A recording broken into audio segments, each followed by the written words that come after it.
Hey guys, what's up? This is Bradley Overrated. I'm bringing you another Overrated review. Today we tackle the game Pneuma, the Breath of Life, a puzzle adventure-esque indie title that was free to play on the Xbox One, so I decided, hey, why not go through the whole game, give it a shot, and yeah, well, this was interesting, and it was, but there's a big problem with the game, so let's just jump into it now.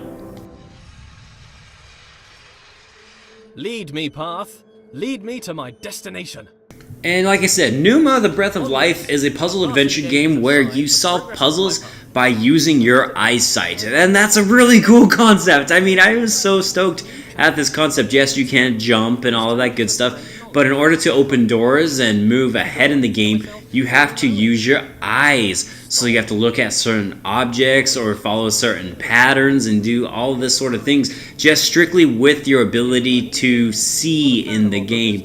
That is, in and of itself, a really cool concept that this game actually pulls off really, really well. And on top of that, for an indie game, the visuals look great. I really enjoyed them. Yes, some of the backdrops aren't exactly the best, but the visuals that you get that are close by and around the character Pneuma are awesome. I really enjoyed this game strictly based on its core gameplay. I thought it was a lot of fun.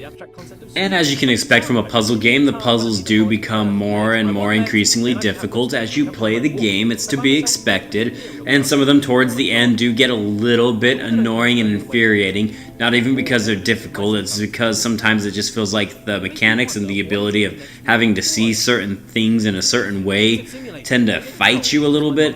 But overall, it's still an enjoyable game. That is, except for one really big problem. And here, I'll let you listen now and tell me if you can pinpoint what it is. I'm afraid not even you could escape my powers of observation. Wow, so many books, years of reading. But why would God read books that he's written? Then again, books written by God would be the best books. Why would I read books that I haven't written? I should write my own book. A book set apart from the rest. I wouldn't know what to call it. Autobiography, maybe. A brief history of life. Pneuma presents himself in Pneuma. Critics have called it the best book ever written. Winner of every writing prize for writing. The Hallway called it the best book since records began. A small bench said it was a record-breaking record of historical records. Oh, I don't know what kind of book I would write if I didn't write an autobiography, though. Maybe a piece of fiction. I could tell stories of magical doors that only open when watched. Maybe stories about a little wooden boy come to life. Maybe I'd write science books. As the creator of the universe, I could easily write an exhaustive science textbook. I mean, if I got something wrong, I could just change the rules of the universe to match the book.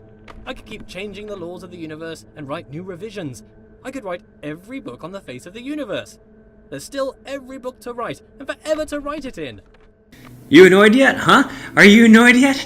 Pneuma, see, here's the problem with the game, is the whole story is told through Pneuma's eyes. He is the main protagonist of this game, and he believes that he is a god. He believed that he created this whole world, and whether or not he did, I'm not going to spoil it for you, it will show itself throughout the story. But he thinks that everything around him was created by him, and that he is in control of everything, and therefore he must be a god. And he's giving you all of his feedback and his thoughts upon every single thing that he sees. The problem with Pneuma is he doesn't shut up. He just blabs on and on and on about every single little thing he sees, every little thing you do in the game, every puzzle you solve. Hell, even when you walk through a door, and I'm not even kidding, he'll go, "Ha, I have bested you, door. Oh look, concrete on the ground. Did I make the concrete or was the concrete just there?" This is not a joke, by the way. He literally does stuff like this throughout the entirety of the game. You know, the only time Pneuma will shut up is if you are stuck on a puzzle and he has finally finished talking about every little thing in the room. That is the only time you'll get a moment's worth of peace in this game, because otherwise you gotta listen to Pneuma talk to you about everything.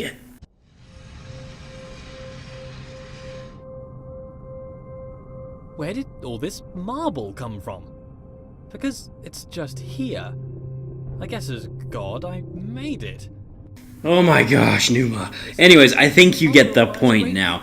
Pneuma the Breath of Life is a really fun puzzle game that has a really cool concept and really good visuals that is completely ruined by the narrator. And therefore, the character, because there's only one character in the game who has the biggest, loudest, and most annoying yapper I have ever encountered in any video game in my life. It is so infuriating and so sad though, because the gameplay itself is actually pretty good, but Pneuma himself just takes this game down with his incessant rambling.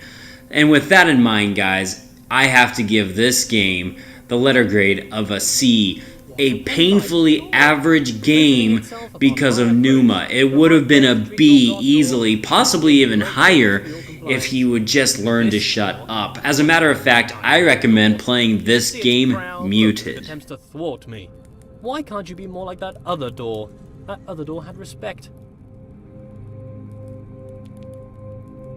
I have bested you, door. Okay, I can't keep going on like this. Alright guys, thank you so much for watching. If you enjoyed this video, you know what to do. I am Bradley Overrated. I like a trout, guys. And I'll see you on the next video. Have a good one. Are you not moved? Rotate about me, bridge. Bow to my rotational power. I wonder if this is normal. Moving things with your mind. It must be. I am normal. That cannot be contested. Normal is the norm, and as the only thing, I must be normal.